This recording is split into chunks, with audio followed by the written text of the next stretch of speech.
Y'all got any questions about anything? So the question is, for all you watching out there on the interwebs, the question was, what is that weird thing he's playing? It's called an EWI, an electronic wind instrument. It's got a 4 or 8, wow, 8-octave range. So he's going to give you a little sense of what that sounds like.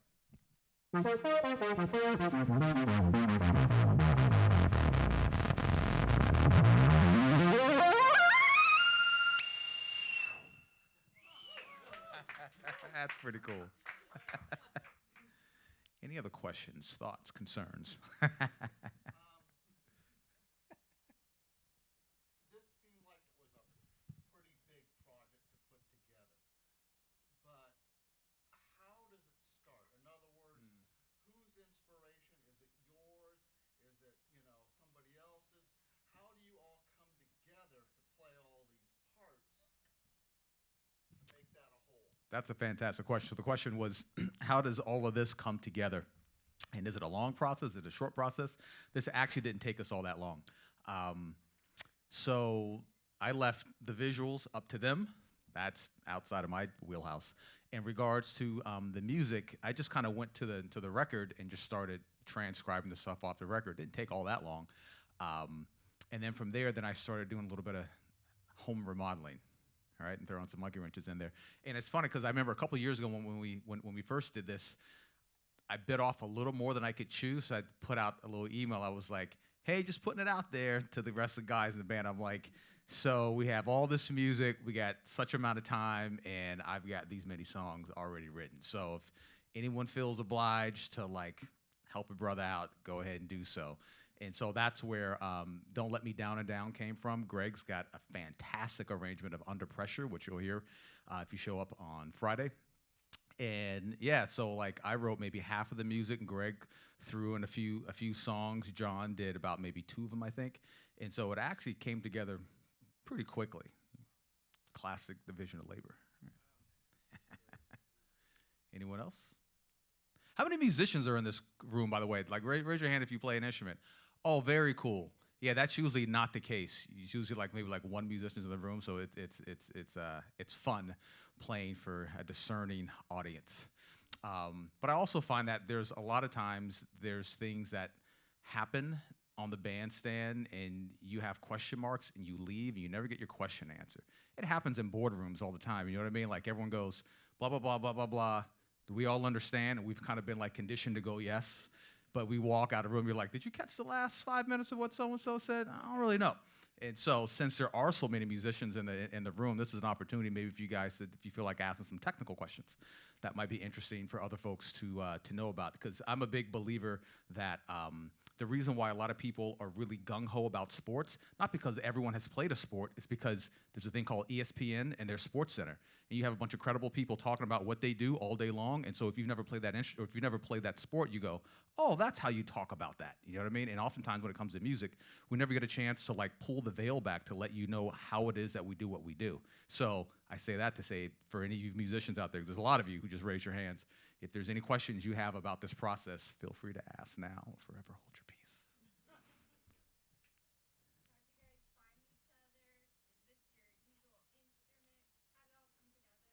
Great question. So the question was, how did we find each other? It's, well, I first met Greg in like 2002. Yes, 2002.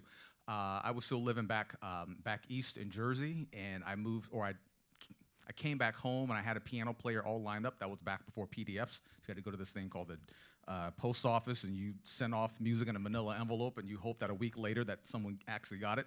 And the piano player who I had lined up bailed on me like the day before the gig, and I was like, oh man, how's this gonna play out? And I called a friend of mine, I said, hey, this is the situation. He goes, there's a new cat in town, Greg Goebel from Eugene, he's killing. Trust me. I said, all right, you sure he's cool? He was like, yeah, he's cool. I'm like, you sure he's cool? He was like, trust me, cat's cool. And Greg showed up 3 hours before the gig, I think. We had a quick rehearsal. It's not, I don't write easy music. And Greg sight read that stuff like he wrote it. And I'm like, man, this is gonna be easy. And I've been stuck on Greg ever since 2002. That's been my man. And so all the groups that I've ever had, I've built all my bands around Greg. And then over time, I met John, and then got Garrett, who, by the way, has only been playing bass for freaking 7 years. That's crazy. That's super crazy. It's funny because I just met his high school band director. When was that? Saturday night. And I got a little more of a backstory on Garrett. And I guess you started your senior year in high school, right? And he goes, I want to get a full ride scholarship to college in his senior year, starting from zero. Did you get a scholarship to college? Damn. That's crazy. That's super crazy. And one of the funny things that Garrett said to me a little while ago is, who was the young bass player you heard that was at it? Daryl John. So this young bassist, I remember him when I taught over at NJ Pack over in New Jersey, and he was, his father's a good, I think his father's a drummer, I think. Yeah, Steve Johns. And so Garrett apparently saw a video of him or something like that, and he assumed that that's where the level started. So that's just, he was like, this is how it goes. Yeah, but like he didn't realize like that's kind of like a really high bar. But that just goes to show that maybe sometimes we're setting our bar too damn low. You know what I mean? And he was like, I didn't know any better. I thought this is what it was, and this is what I did. I was like, no wonder you got a full ride scholarship in 1 year. 2 of them. Pretty amazing. Garrett Baxter, ladies and gentlemen. And John graduated from college in like 3 months. No, actually, he graduated in 3 years from Manhattan School of Music. Pretty impressive. Pretty impressive. And Greg figured it out like by himself, like with no help from anyone. I feel like I'm in a band full of like Marvel comic superheroes. Like I go, I want to do this, and they go, all right, cool. They're never like, oh, that can't happen. They're like, how can we make that happen? Like that's a great mindset to have. And so I'm very fortunate I get a chance to work with these guys. Like I never go like, oh, I hate going to work. I don't like my coworkers. I love my coworkers. Any other questions? So I noticed that a lot of your arrangements end with sort of fade out endings on vamps. Mm-hmm.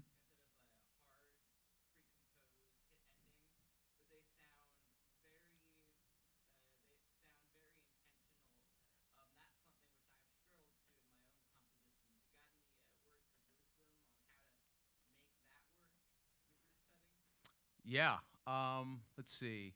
So some of the songs we actually do like some of these songs that we just got through playing, there actually is kind of a harder ending, but we try to make it line up with this, and so that's the reason why it's a little board fade. I would say learn to play quiet.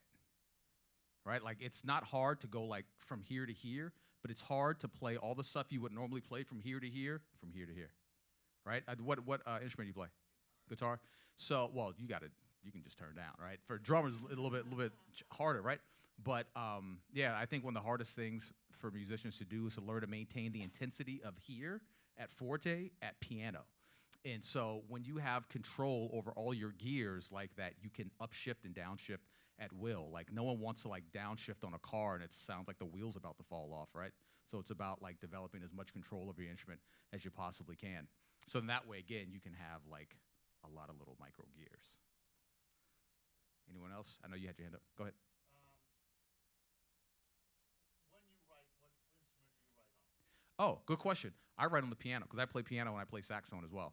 So the way I think about writing music is if I can play it, I know they can play it because that's their job. You know what I mean? Like these aren't my main instruments, but I play them well enough to be able to go, I know if I can make it sound the way I need to sound, then it'll be a walk in the park for these guys. So yeah, to answer your question, I write all my music on piano, like all of it.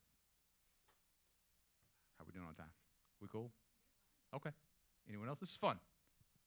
I'm just getting warmed up. What's up, Jay? How you doing, bro?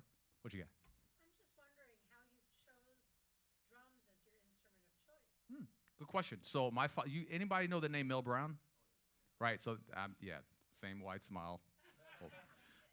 So I'm Mel's youngest kid, and it's funny. I didn't want to play drums at first, and it was because there weren't 12 of them. So I started on piano when I was 5. I knew there were 12 notes, but there weren't 12 drums. I didn't know like how that worked. And I was like, I ain't got the patience, right? And so I picked up skateboarding and sports and stuff like that, and then came back to music a little bit later. Only because in 5th grade, there were 3 kids that kept leaving class early. And I go, what the hell are these kids going to?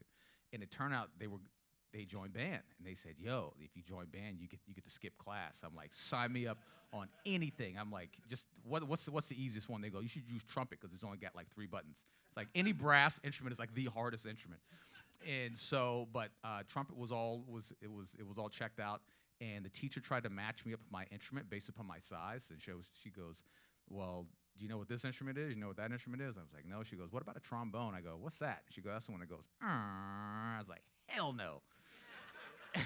Get no girls with that thing. And so, but it's funny because I got stuck with flute because that's what was left. And I played that for like 2 weeks, and then it got stolen at the store I was playing Mario Brothers. So that ended my my flute career. But then in middle school, they used to make you play an instrument. And so I want to play bass, but all the basses were all checked out. And so the only thing I was left over was saxophone. So I started playing saxophone, and I remember one day my teacher, Mr. Nabori, who there's a kind of an interesting story about him. I'll hopefully maybe circle back to that. But he made me do a demonstration on the drums to show people how easy it could be. And I'm like, I don't know how to do. That's not my thing. He's like, "You'll be fine." And he goes, play 4/4 on the bass drum. I'm like, "All right." Play 2 and 4 on a hi hat. I'm like, "That goes every other one." Play 2 and 4 on the snare drum. I'm like, "Well, that matches up with that." And he goes, "And now play the ride pattern, ding, ding, ding, ding, ding, ding, ding, ding, ding, ding, ding," and that completely stopped me, right? But I remember thinking, well, if I can get 3 out of 4, maybe if I just put in a couple extra hours of practice, maybe I can nail that. And so it was really as an issue of like curiosity. But then after that, what happened? Because I remember, I'll try to make this Lifetime movie story as fast as possible. I was in the Boy Scouts, and I remember we used to meet every single Wednesday at 7:30. And I thought we were going to be rappelling off of buildings, saving kittens out of trees or whatever. We did none of that. We played basketball every Wednesday. I'm like, this is boring. But I remember going, I feel anxious, and I don't understand why. And I realized, like, in life, I wasn't being consistent. Like, when I would hang out with one group of people, I'd act and walk and talk this way. With these people, I act and walk and talk that way. I'm like, okay, well, that's not going to work. So what happens if I'm here, they're here, and the other group is there? Like, what side am I going to take? And I realized that's unsustainable. So the way my head thought about it was, I need an exit strategy. So I thought, oh, I'll do this music thing because it was just presented to me. But also my father's a drummer. So I said, I'll do the thing that my daddy does in hopes that maybe he'll like pay attention to me a little bit more. Not that he didn't want to pay attention to me, but it's because he was out with Diana Ross from 1979 to 1990 and 91. So he's gone like 8, 9 months out of the year. So it's tough when you're, because I was born in 1977, and so it's tough when you're that age and the person that looks like you is not around, and so I needed to see a male figure in the house, and so I was like, I can use this as leverage, hopefully, to get my old man to pay attention to me, and it worked. And so at first it was to gain the respect of my dad, I think. But then when he brought me into his world, I'm like, this is a pretty cool world of all these jazz musicians, because I'm watching how adults, how grown men are embracing each other and they're loving on each other. I'm like, oh, that's not what we're doing at 12 and 13 years old, right? We don't even want you to see us kiss our parents goodbye when we go off to school, you know? And I go, I think I like this better than that. And so that's, a lot of people go, oh, you have like an old soul, because I started hanging out with old people when I was like 11 or 12 years old. And I've been digging that ever since. And so there's a great phrase that says, we're not raising children, we're raising adults going through childhood, because you're going to be an adult longer than you're ever going to be a child. And if you're raising something, that means that's the target. The target is not childhood. The target is adulthood. And we're helping people to make a smooth transition, hopefully from there to there. And so that's one of the great things about this culture that we call jazz music, is that it does promote that kind of relationship from junior and senior, because the juniors are always trying to get around the old folks, and the old folks want to tap the energy of the young people. And so we're getting a chance to co-collaborate, as opposed to like, whatever, you fuddy-duddies, you go over there and we'll go hang out over here, and neither the twain shall meet. And so it's the exact opposite in jazz music. So to answer your question, my dad he's the reason why I do this. Yeah. Are you running the show for a while, or is it just Friday? Are you just playing this particular show Friday, or are you doing it? Okay, so the question is, are we doing this multiple times? As of right now, Friday is the next time we're doing it. We don't have anything on the books, but because we've been getting such a great reception from doing this for the past few years, we're looking for interesting ways of expanding this Bowie thing, because it is a lot of fun and there's a lot of opportunity, I think, to bring a lot of people around a great, I don't know, music. There's 4 things that have always brought humans together: eating, drinking, singing, and dancing. Like since the beginning of caveman time, you know what I mean? And so anytime you can bring those 4 things together, you can, a lot of magic can happen. You don't have to direct people, just create the conditions for magic to happen. That's literally what we're doing up here. And so we're hoping to create a lot more opportunities to do this so then we can interact with more people like you. So that's what we're currently working on.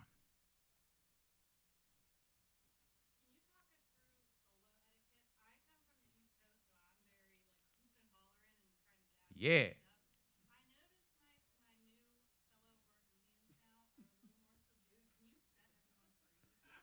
Hell yeah.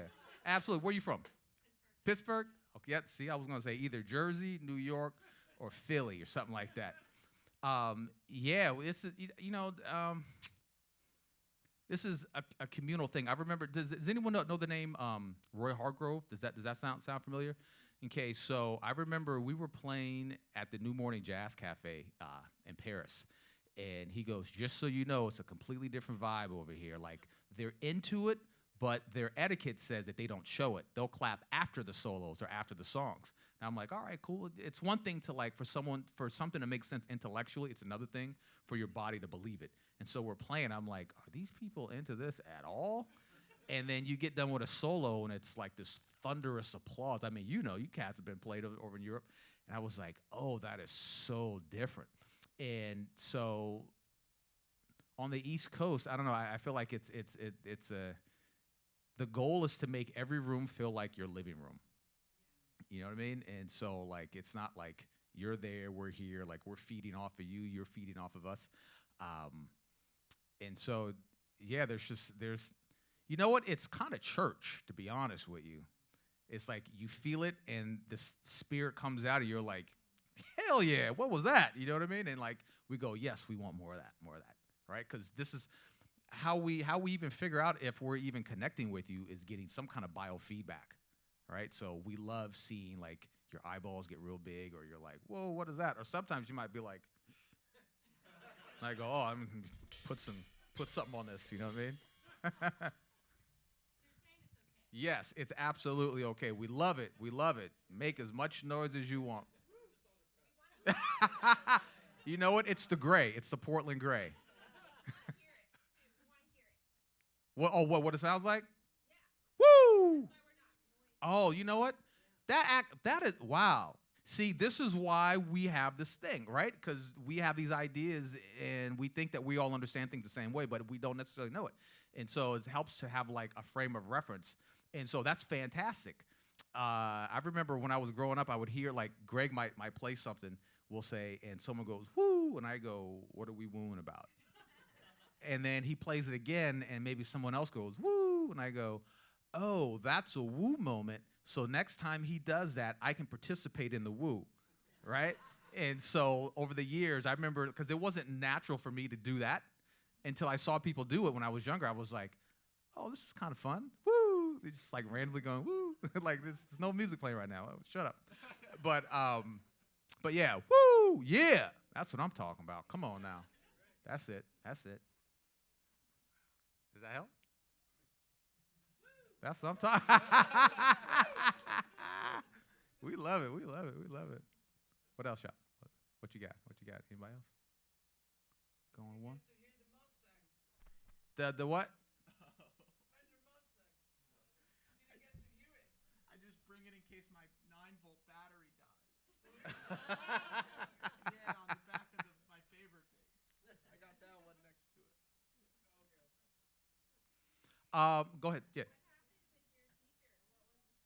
Oh, thank you. Thank you. Man, paying attention. I love it. So, you guys familiar with the woman named Rakaya Adams? Yes. Right. So you look familiar to me for some reason. I don't know why. Anyway, maybe it's the woo moment. She said woo. I said, oh no. Where you live? So I watched a thing. It was a TED Talk she gave, I think, from last year, and it was called "A Love Letter to Portland." And she talks about the cherry blossom trees, and I've seen them all. I didn't know there was actually a story behind that, and I don't want to like butcher the stories. You can check it out on your own, but it's related to the internment camps during World War II, where they started rounding up a bunch of Japanese folks and putting them in concentration camp or like these internment camps. One of them, which actually turns out it's where the Expo Center is right now. And so what I didn't know is my band director was a child, and he was one of those people that was over there. And I was like, wow, I had no idea. Pretty fascinating. These interesting stories you learn about. So I'm like, actually, I would love to talk to him. Just be like, what was that like? What were the smells? What did it look like? What did you think about? What did you see? It's fascinating getting these perspectives from old folks. Plus, also another aspect that I think that's really important is the written word is not sufficient for understanding. It's a breadcrumb to get you to the person. So for example, like, would you rather read Miles Davis's book or talk to Miles Davis? I'd rather talk to Miles Davis, right? Because if I don't understand something, he can help me to understand it. If I don't understand something that's in a book, the words are printed. And so, almost lose my train of thought here. Where was I going with that? Talking to my teacher. Oh, yes. So, oftentimes I find that, like, here's a perfect example. Somebody wrote a Duke Ellington book about 4 or 5 years ago. So you go, well, if it's in a book, it must be true. And it was interesting reading the comments, like, on social media of, like, really heavy musicians that were like, that's wrong, that's wrong, that's wrong, that's wrong. Nope, that didn't happen like that. And you go, oh, so if I don't have a relationship with you, I can't verify that information. In fact, here's a perfect example. So we did the music of Wynton Marsalis's Black Codes from the Underground record. And a friend of mine, he goes, I have the music for that. And it's got Wynton Marsalis's, like, his logo, his stamp is on the bottom of it. So you go, all right, like, if I'm a senior in high school, I go, it's got dude's stamp on it, must be certified, right? And he goes, just so you know, there are some glaring mistakes in there. He goes, because Wynton didn't copy the charts. Some, like, grad student from Juilliard wrote it down. And he goes, and so there's a few mistakes. But because I know how the record goes, as I'm looking at it, the mistakes are popping off the page right off the bat. And I go, oh. If I wasn't me, I wouldn't have caught that. I would be like, well, I'm playing it right because this is what the paper tells me to do. But I also know Wynton Marsalis, and I also know all the guys that were in that band. And so I was able to bring all that insight to the music. But if I don't have that, if I don't have those relationships, then I can't do justice to the music. And so I'll tell you, like, one of my old college professors said to me years ago, there's no such thing as shallow people, only shallow research. Everybody's deep. They're just not telling you what you don't know. And I go, oh, lock that away, right? And so that's why I love talking to the old folks, because there's things that they know about that might contradict what I've read. Like my mom, she was one of those people who did the March on Selma, and she went to Berea College. And I remember she got a thing from the college. It was like the 50th anniversary or something like that. And she goes, now, isn't this funny? I go, what's that? She goes, so they're celebrating all the people that left school early that day to make that march. She goes, they're acting like they were in support of us doing that. She's like, that's not at all how it happened. They were like, we want no part of this. If you want to go, that's on you. Nope, we're not aligning ourselves with you. But again, had I not asked her those questions, I would have never known. I went like, well, Berea College, they're behind these things. At the end of the day, it goes back to people. Any other questions? Okay. Hopefully I see you all on Friday. All right. Keep it going for the Christopher Brown Quartet.